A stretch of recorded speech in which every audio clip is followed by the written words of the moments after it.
লুচি তড়কা রুটি হয়ে গেছে। এই যে তড়কাও কমপ্লিট হয়ে গেছে। এখন একটু পেঁয়াজ কুচি করবো, দিয়ে খেতে দেবো। দেখো হয়ে গেছে।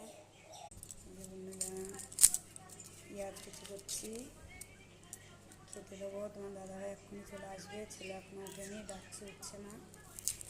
কদিন ধরে শরীরটা আমার ভালো না, মাথা নিয়ে খুব কষ্ট হচ্ছে, কাজ করতে দেরি হচ্ছে। কাল পড়ে গেছিলাম মাথা ঘুরে, তাও কী করবো, কাজ তো করতেই হবে বলে, কেউ তো করার নেই, আমাকে সব করতে হবে। দেরি হয়ে গেলো, 11টা বাজতে চললো।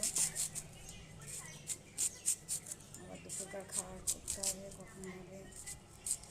তো পেঁয়াজটা কুচি করে খেতে দিবি ওদের।